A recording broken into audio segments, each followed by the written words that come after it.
여러분 반갑습니다. 이번 영상 같은 경우는 국제결혼 관련해 가지고 좀 이야기를 해보려고 해요. 뭐 이전에도 이거 관련해 가지고 제가 영상을 올리긴 했는데 저도 이제 생각이 계속적으로 좀 바뀌고 있습니다. 이제 업그레이드가 되는 거죠. 업데이트가 되는 건데 이제 제가 영상을 유튜브 한 지는 제가 한 1개월 되었습니다.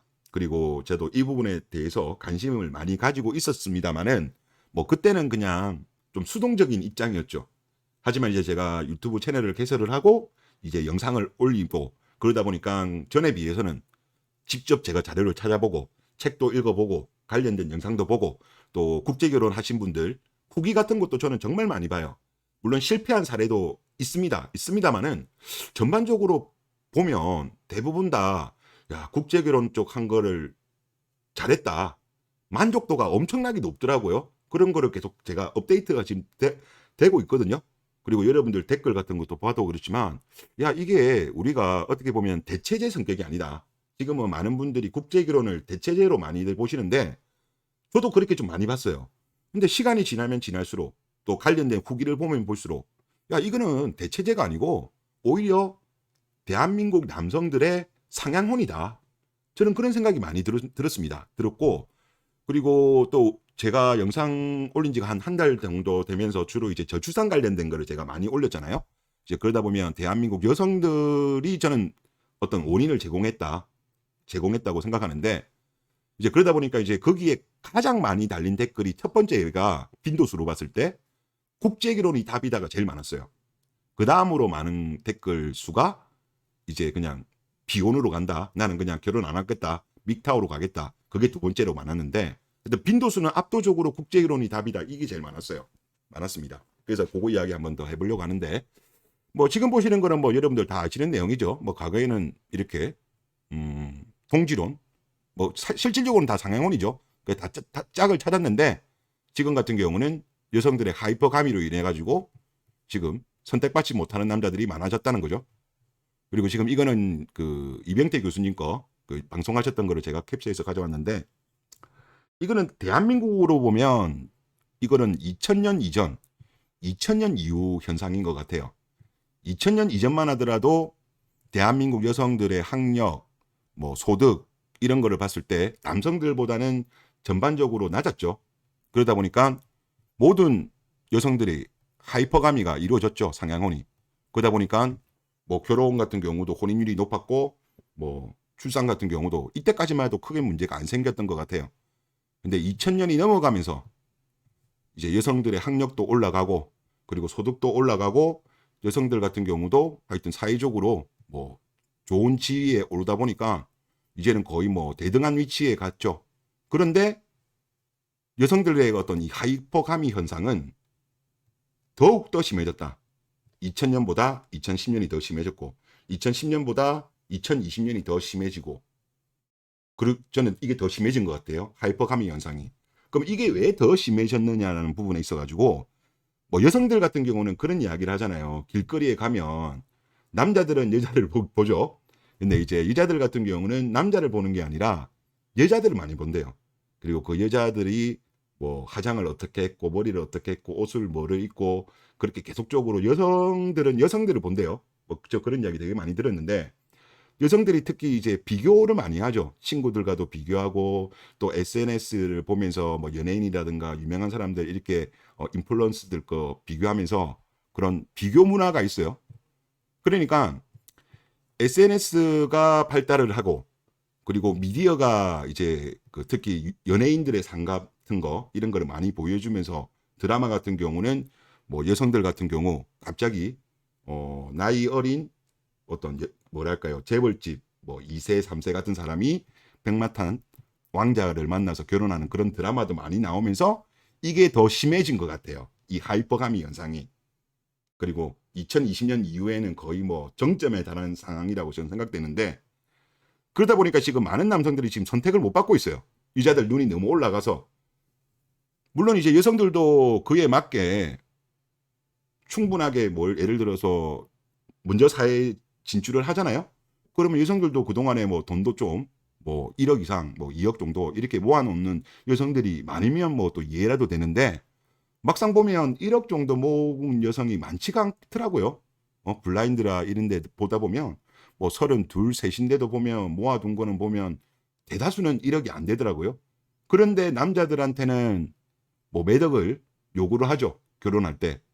그런 말도 안 되는 현상이 지금 발생하고 있다 보니까 결국은 혼인 감소가 이루어진 게 아닌가 봅니다. 그래서 지금 어떻게 보면 지금 현재 대한민국의 현재 상황이 이거죠. 이건데, 근데 제가 지금 이거 들고 온 게 뭐냐고 하면 인터넷에 누가 이렇게 올려놨더라고요. 근데 이걸 딱 보면서 무슨 느낌이 들었냐고 하면 이분 아마 올리신 의도도 그런 것 같습니다. 이제 2023년은 여기에서 국내 여성분들하고 결혼하지 못하는 분들이 이제 해외로 눈을 돌리는 거다. 해외로 눈을 돌리고 그로 인해서 대한민국 남성들이 국제 결혼 시장에서 상향혼을 하는 거다. 이런 의미를 담으신 것 같아요. 저도 보다 보니까 이거 일리가 있어요. 왜 일리가 있냐고 하면 일단 첫 번째로 한번 볼게요. 여기 제가 오른쪽 거울로 보면 지금 우리나라에서 결혼하게 되면 보통 30대 여성들하고 결혼하잖아요. 20대 여성들은 거의 요즘 혼인율이 거의 뭐 바닥이던데 웬만하면 요즘 30대 넘어서 여성들이 결혼하시더라고요. 근데 남자는 원래 그렇잖아요. 30대도 20대를 원하고 40대도 20대를 원하고 50대 60대 다 20대를 원하잖아요. 왜 20대 여성을 선호하겠습니까? 20대 여성이 이쁘잖아요.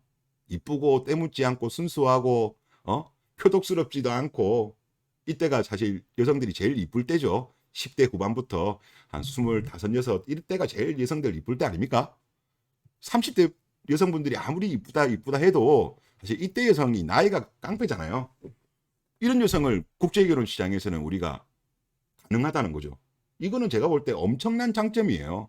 엄청난 장점이라고 보고 이게 서구권 같은 경우도 결혼을 좀 빨리 하잖아요. 그래서 30 전에 많이들 대부분 다 결혼합니다. 우리나라처럼 이렇게 늦게 하는 나라 많지 않죠. 그래서 이런 큰 장점이 있고 그리고 해당 국가에 대한 미인을 얻기 쉽다. 저는 그렇게 봅니다. 이게 물론 우리나라보다 이제 뭐 소득 수준이 낮은 나라일수록 이런 경향이 더 많다라고 생각되는데 우리나라 지금 결혼 시장에서 뭐 여자들은 300충이니 이러면서 놀리고 그러지만은 우리가 전 세계적으로 봤을 때 300 정도 월 소득 받는 소득은요 최상위권입니다. 최상위권 남성 소득이에요. 그러니까 우리나라보다 경제력이 좀 딸리는 나라들 보면 대부분 다 보면 그 나라 국가의 남자들 소득은 월 100만 원이 대부분 다 안 되죠. 뭐 베트남 같은 경우는 뭐 보니까 한 40만 원 정도 되고 뭐 그거보다 조금 뭐 위에 있는 나라들 같은 경우도 100을 거의 다 못 넘더라고요. 그에 비하면 대한민국 남성들 같은 경우는 여자들이 300충 놀리지만 해외에 있는 국가 여성들이 봤을 때는 남자들은 우리 대한민국 남자가 고소득이죠. 고소득자. 그렇다 보니까 여성들 같은 경우도 해외 여성들도 당연히 상향혼을 하고 싶으니까 당연히 대한민국 남성에 대해서 우호적인 거죠. 그리고 또 대한민국 남성들이 우리 대한민국의 여성들한테 트레이딩을 많이 받았잖아요. 훈련을 많이 받다 보니까 또 대한민국 남성만큼 스윗한 남성이 많이 없다고 합니다. 여성들한테 잘해준다는 거죠. 근데 우리나라 여성들은 그것도 부족하다고 계속 가스라이팅을 하는데 아닙니다. 대한민국 남성이 제가 볼 때 제일 그 여성들한테 잘해요. 잘하는 나라입니다. 그러다 보니까 이런 국가들 여성들을 미인들을 얻을 확률이 높죠. 그리고 그런 조건에 있어서도 이거는 이 동아시아가 특히 그렇더라고요. 제가 이걸 공부해 보니까 한국, 대만, 중국, 일본 이 동아시아권이 로맨틱 러브를 추구하기보다는 즉 결혼한 이후에 안정적인 생활, 육아를 할 수 있는 상대방의 조건을 많이 따지는 게 이 동아시아권의 그거라고 합니다. 그러니까 그거 아닌 서구권, 일단 동남아시아 분들 거 관련된 거는 제가 아직 정확하게 이들의 인식은 제가 그 공부는 못했는데 일단 서구권은 그렇대요. 이거는 그 일본 교수님 책을 보면서 제가 그거를 배운 건데 제가 느끼기에도 그 특히 서구권 여성들 같은 경우는 사랑을 우선합니다.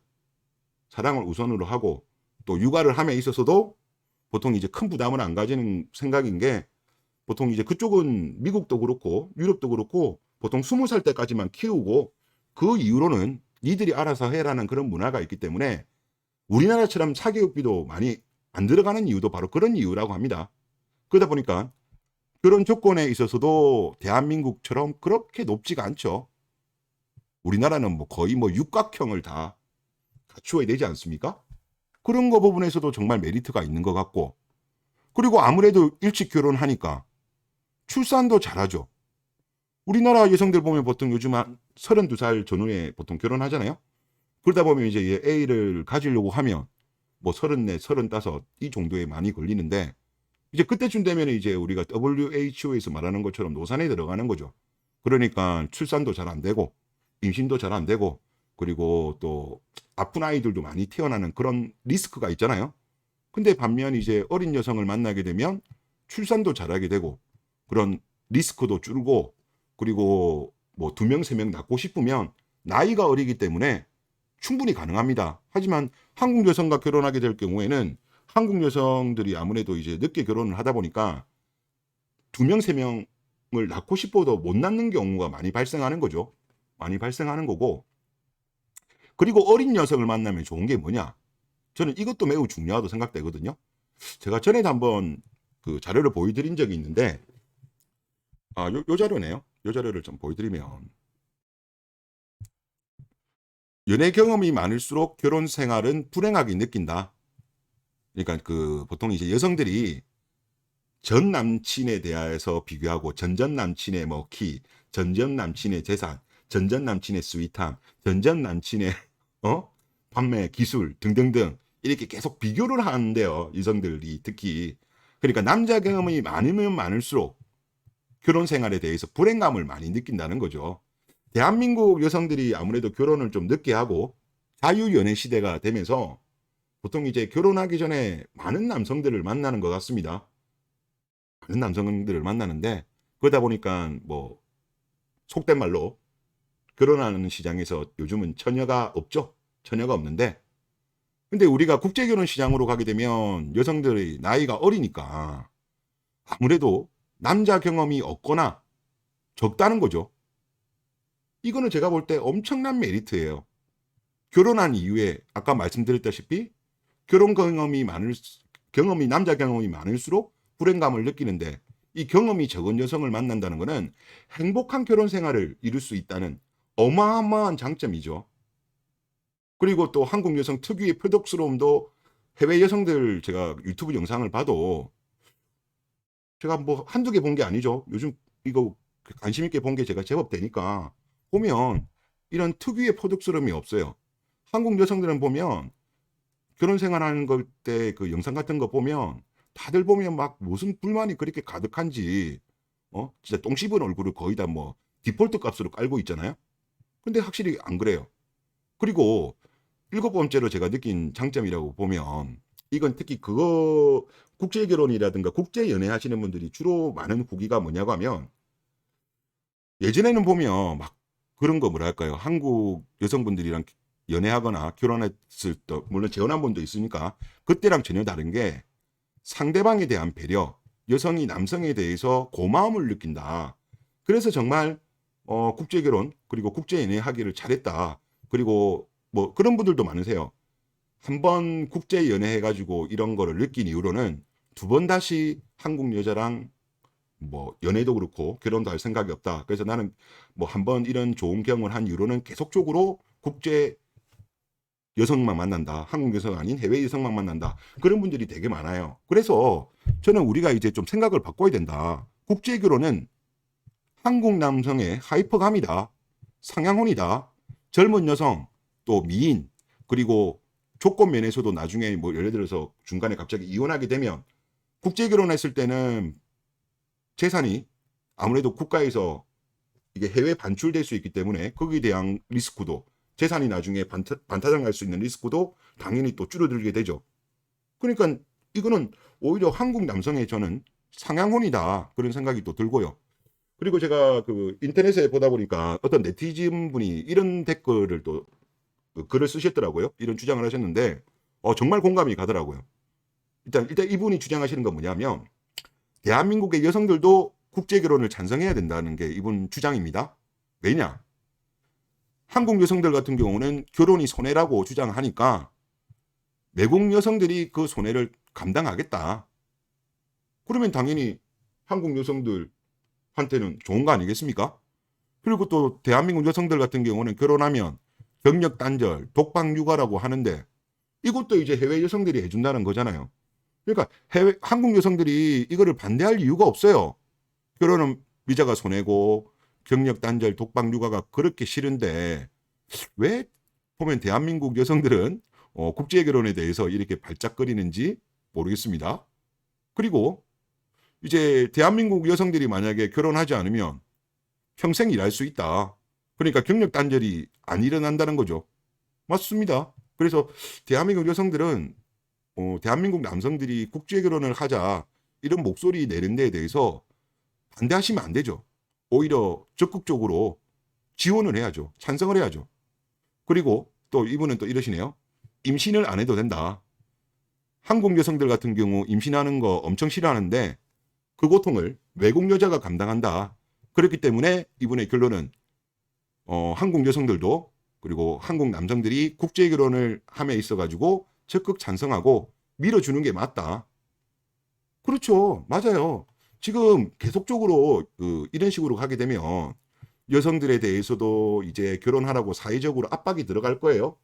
그러면 여성 징집 이야기도 나오게 될 거고 뭐 심한 경우에는 뭐 싱글세도 나올 수도 있고 그래요.